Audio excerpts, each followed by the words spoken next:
महाभारत का एक ऐसा रहस्य जिसको जानकर आप हैरान रह जाएंगे कि कृष्ण ने महाभारत युद्ध में अपनी तीसरी आंख 2 बार क्यों खोली थी, जिसे देखकर पूरा ब्रह्मांड हिल गया था।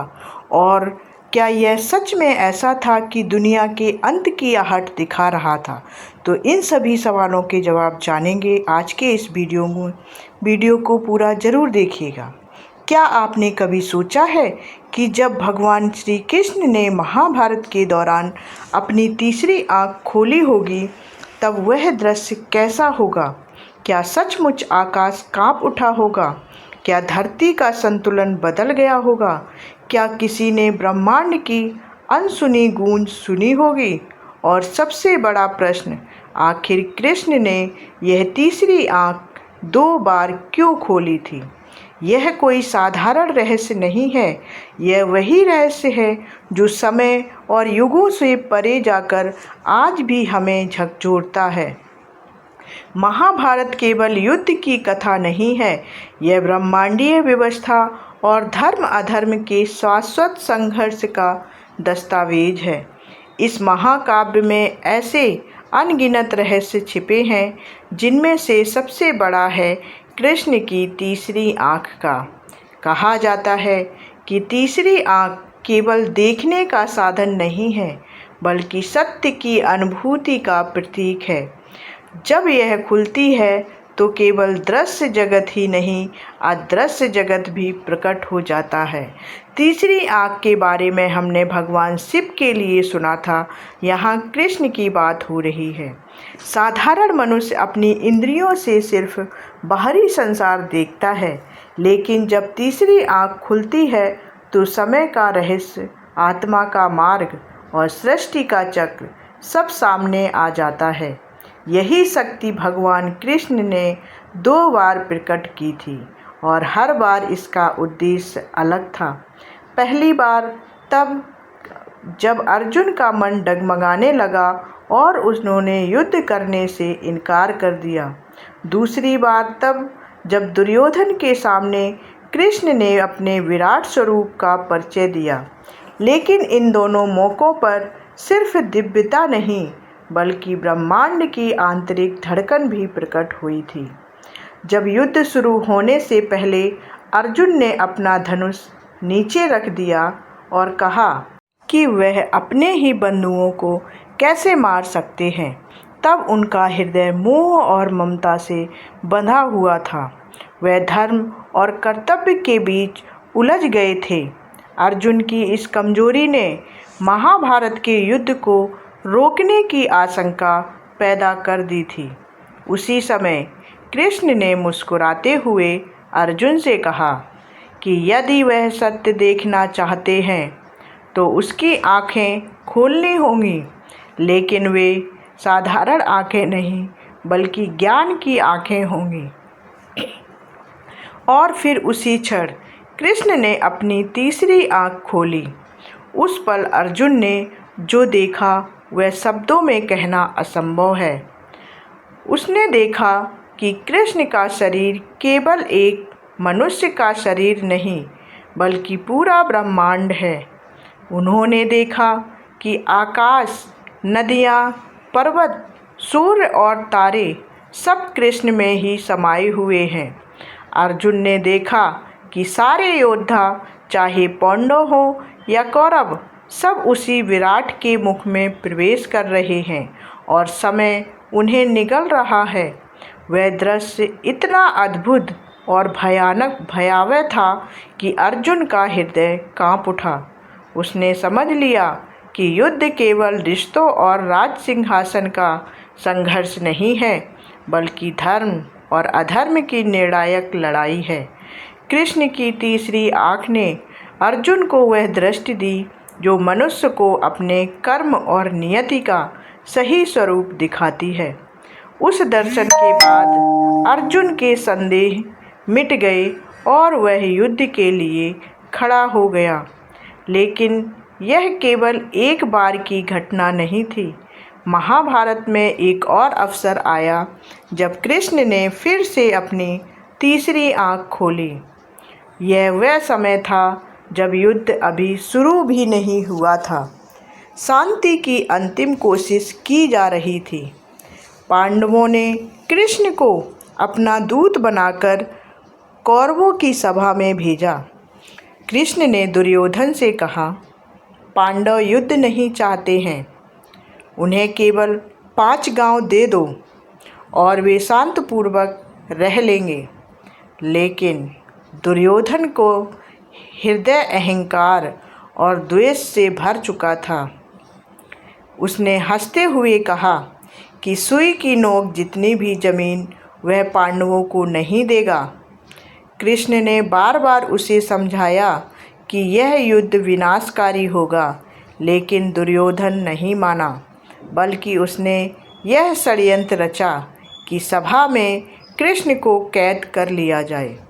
उसी क्षण कृष्ण ने फिर अपनी तीसरी आँख खोली और जो दृश्य वहाँ उपस्थित हुआ उसने सभी को चौंकाकर रख दिया। सभा में बैठे सभी ने देखा कि कृष्ण का स्वरूप विराट हो गया है। उनके शरीर से दिव्य आभा निकल रही है, उनकी आँखों से अग्नि की ज्वाला और उनके मुख से ब्रह्मांड की ध्वनि निकल रही थी।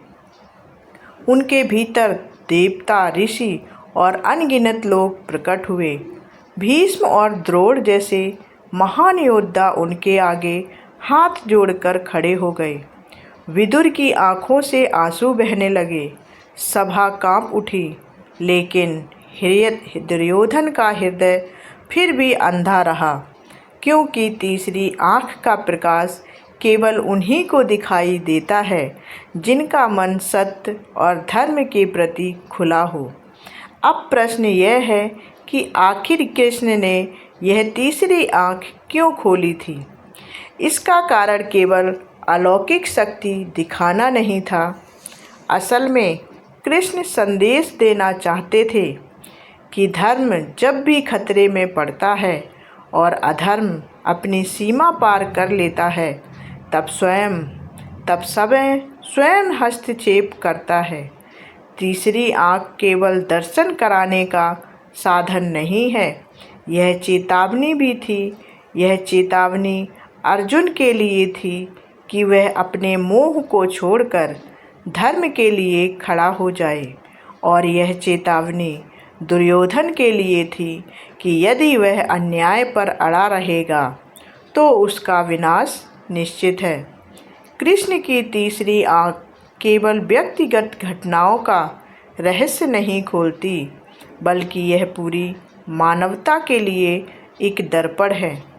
जब अर्जुन ने विराट स्वरूप देखा तो अर्जुन ने समझा कि हर आत्मा उस विराट का ही अंश है। मृत्यु केवल शरीर का अंत है, आत्मा तो शाश्वत रहती है। और जब सभा में कृष्ण ने तीसरी आँख खोली तो उन्होंने दिखा दिया कि सत्ता और अहंकार क्षणभंगुर होते हैं, अंततः केवल धर्म ही स्थायी होता है। कहा जाता है कि अंत की आहट वही है जो कृष्ण ने इन दोनों अवसरों पर दिखलाई थी।